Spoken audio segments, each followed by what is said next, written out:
If Eve could speak, what would she say to the limps of the youth? Would she plead all lives matters when black lives bleed scattered hypocrisies?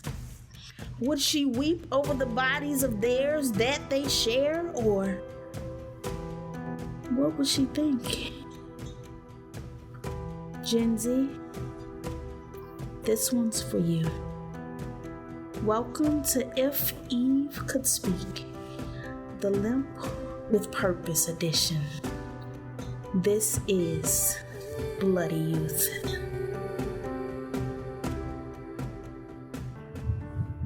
Yo, what's up, family? It's Lex, and welcome back to If Eve Could Speak. I ain't gonna lie to y'all, it's after midnight, and I'm hyped, but everybody around me is like, say, man, what's wrong with you? But it's all good, because this is a topic that I had to get out. I needed to get this out of my head, out of my spirit right now. I was ready to talk about it at midnight on a Friday night. Well, Saturday night now, but you get my drift. So today, guys, as you know, we've been talking about limps. We've been talking about limps of many kinds. And tonight is no different. Tonight I want to talk about the youth, the bloody youth, Generation Z. Today I have joining me Kinfolk, the little cousin. She look like she sleep. She might be asleep, but we not worried about it. She gonna talk to me anyway. You feel me? But yo, say what's up to my cousin Korea. Korea, yo, say what's up to the people. Yo, so this is episode 4. We've been talking about limps of many kinds. We've tackled the marathon. We've tackled limping beauty. We've talked about limping identity, what it means to really just learning more about yourself, how you get there, type of thing.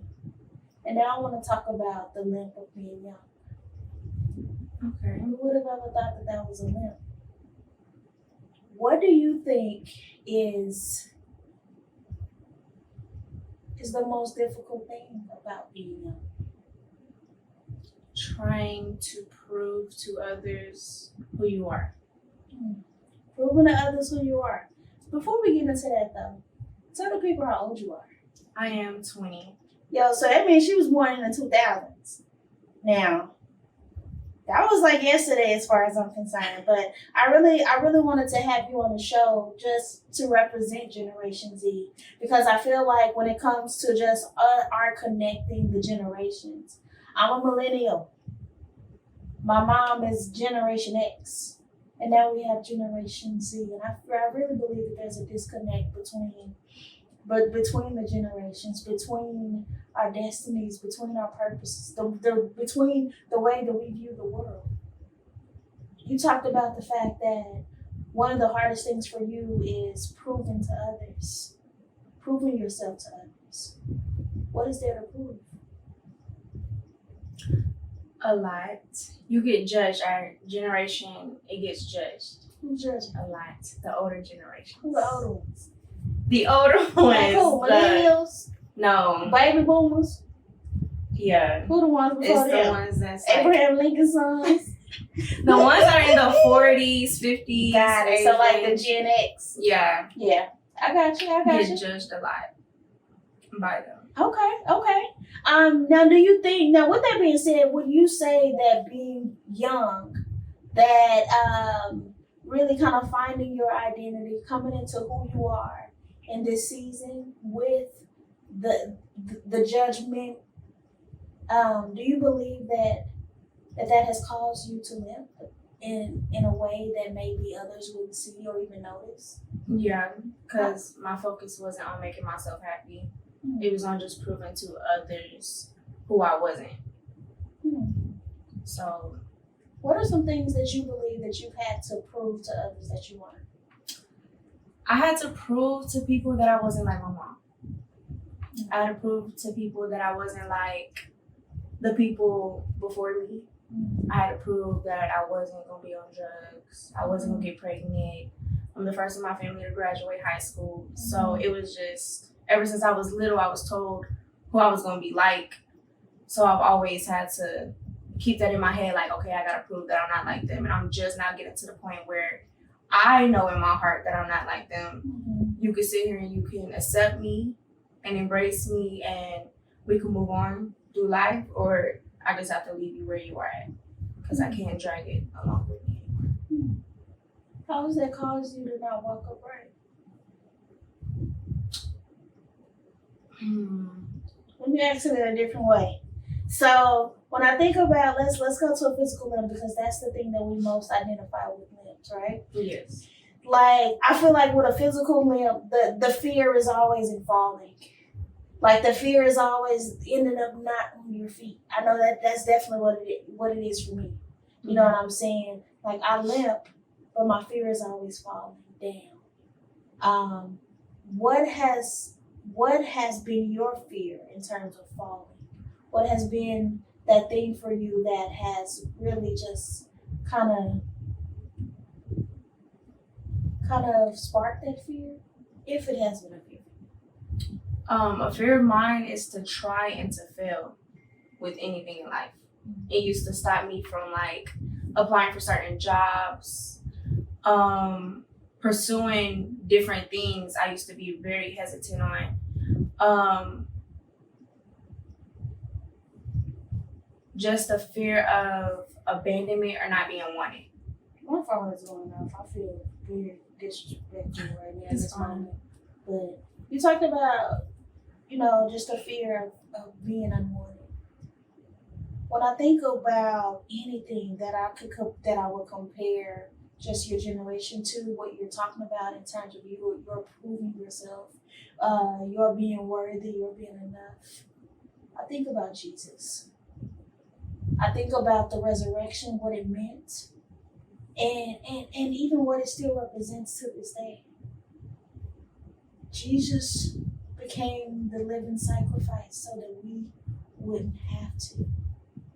So when I think about your generation asks questions that nobody else has ever. We've kind of just taken it for what it is. You know what I'm saying? Your generation is embracing just so many different things. When I think about Jesus and just his journey to the cross, I know that I can only imagine just the physical sort of burden he must have been under. Like, as he had to carry his own cross, as he's being beaten and spit on and all these things. Your generation, even some of the things that you've talked about this far, you're carrying your cross. You're carrying your fears. You're carrying your shame, your guilt, your anger. And in the process, you're getting beat up on by other generations, maybe by even people in your own generation. But my question to you is, like Jesus, will you keep going? I have to. What's the motivation? The motivation for me is just to make myself happy and to prove to my little sister that it can be done. And just, my mom died, as you know, in January. So it would be like, you birthed this and you got talked about, Talk about those generational curses. Yeah. Go back to Jesus, who became the curse, so that could be broken. So we could now be sort of reintroduced just to the Father, so that we could be just so we could experience a rebirth, right? Because we know that it is the sin of our forefathers, it is the sin of the generations who came before us that we're kind of left in, right? And that's what I feel like the older generation, they don't think about is a lot of, they talk about sins that are being done out loud in our generation, but in all honesty, it's a lot of family dark secrets that are never spoken about, that's hidden, that our generation, we speak about, we speak up, but all those things are passed down. Yeah. And so we're having to fight them. But instead of y'all helping and guiding us, you're talking about it. So that just makes it even harder. You can't, you know, it just takes too much strength to fight. Only way you can fight them by yourself is if you have God. And for those who don't have God, they just fall, and then it travels on to generation to generation. It just won't stop. It gets worse. For sure. It definitely makes me think about the old saying, what goes on in this house stays in this house. Well, that's the reason why we're all burdened. Well, that's the reason why we're all bound. That's the reason why we can't experience freedom of any kind. Because what's been going on in this house is not meant to stay here. Jesus dying on the cross and being buried. Just imagine if he would have stayed there. If he would have stayed there in that grave, what would that have meant for you and I? We probably wouldn't even be here. We wouldn't be here, baby. But he became the curse so that the generations to come would not have to be subject to the same thing. That's correct. And that's how you have to think, is if you don't handle those demons and those generational curses that you are fighting and your family is fighting, those will be passed down. And it's not love to be accepting to pass those down to your kids when you know the pain that it's causing on you. That's not love. You should strive to break those. You should strive to do better. You should strive to fix your family's wrongs. Because a lot of things that generational curses are because of the things that were done. God allows curses to be cast onto families. Definitely. Because of the sins that you commit. So I feel like a lot of times people just take that and, we just got bad luck.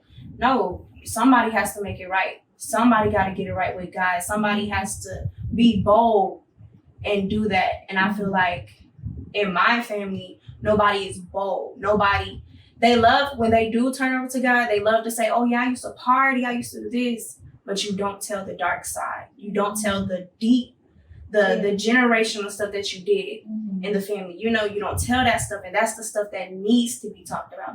That's the stuff that needs to be addressed, because that's what's actually holding the family down, holding your kids down, holding your nieces and your nephews down. And you should never want them to have to grow up into that struggle that you went into. That's not, I don't feel like that's love. Yeah. But what about those who never come into the know? What about those people who stay sort of ignorant to that? Because honestly, some people just don't know. Some people don't know the depths of their forefathers and mothers. Or the spiritual warfare that it actually is. People don't think about it. They have a high religion. God never said, you had to be this to get into heaven. And I feel like a lot of the judgment now does come from religion, things that are taught, and it wasn't what God said exactly. It makes you closed-minded to a lot of things. You're not open-minded. You can't hear God because you're too busy judging, and God's not going to speak to you judging, because the only person who can judge is him. So I feel like once they get to a part to where they can sit back, and God is love. God knew that we was going to sin when he created us. And that's why he sent his son, and that's why his son died for us. So why are you judging when his son already died for our sins? There's no reason for you to judge. You're supposed to sit there and pray. You can teach somebody right, whether they do it or not, that's on them. But all you can do is show them love. Show them Jesus inside of you. That's all you can do. You can't change anybody. Only God can do that. And I feel like that's what people nowadays, they just try so hard to do, is speak down on people and change them. And you cannot do that. Only God can do that. It's a spiritual, when you get down on your knees and you have that personal relationship, you will be surprised on how many demons you already done won against just by doing that simple task. I feel like people have to start building a more personal relationship with God and stop trying to put on a facade like they're so holy. It's not realistic. Even Jesus was tempted. It's not. Could it be that religion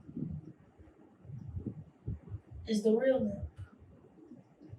Could it be that the reason why this generation is called to get so bloody is this Generation Z is because religion has put us in a box. You talked about just how you really desired to, you wanted to prove yourself to older people.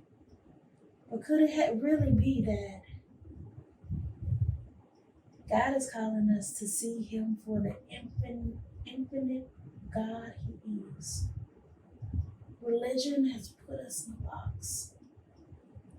The church building has put us in the box. The preacher in the pulpit has put us in the box.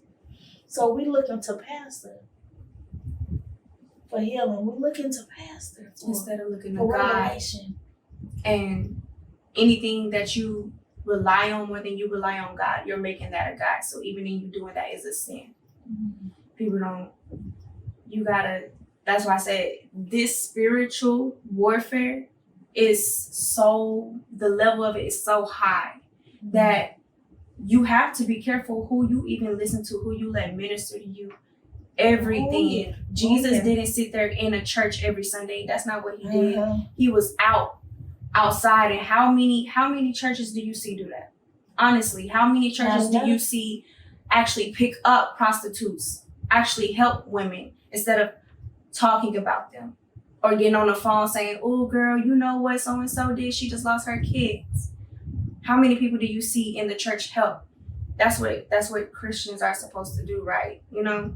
But Jesus, he called you out, but he helped you as well. He let you know what you did was wrong, but he showed you love in it to where you didn't have to be ashamed. You knew that you could pick up and walk on. People now, they don't do that. They put you down and then you just feel like, okay, God doesn't love me, so I may as well want to continue doing whatever I'm doing. They don't feel worthy of God's love at that point because that's what they show them. Definitely. Yeah, for sure. So when you think about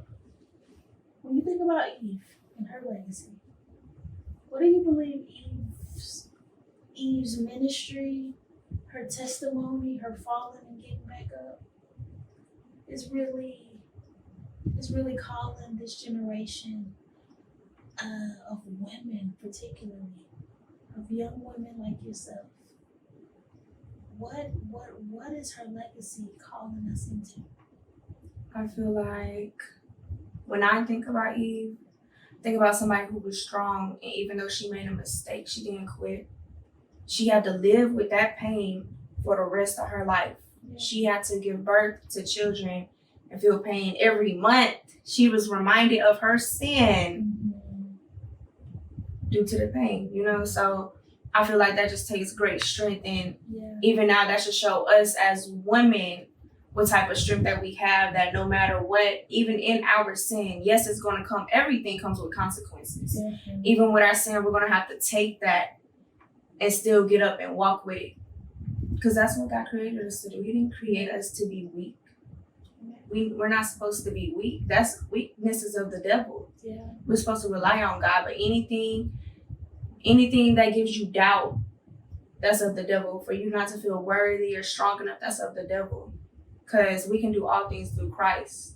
Yeah. So there's no reason why, I don't care how hard life gets, you should never give up. Never. So that's what I think about when I think about Eve and even our ancestors. Yeah. They didn't give up. So it's the strength. Amen. Gen Z and all those in between and before. Wear your scars and your testimony because somebody needs it. I need it. Maria, you need it. What I really heard you say is that, look, too many of us are hiding behind religion. Too many of us are hiding behind things that don't set us free, things that don't make us whole. Well, really, it's time for us to stand up and carry that mat and carry that thing that we've been laying on, that we've been bound to. I dare you. You both youth and old. You might be bloody. You might be limping. But it's time for you to get up and walk. Korea, it's time for you to get up and walk.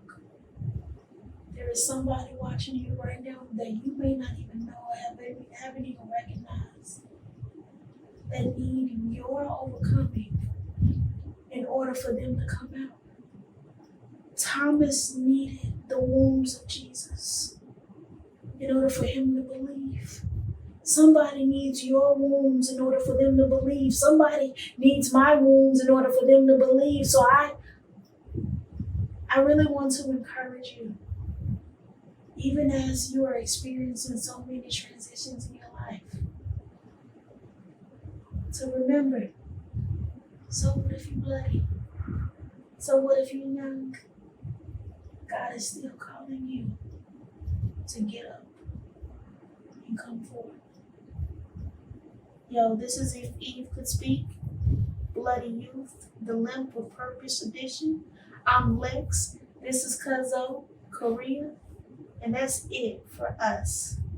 Deuces.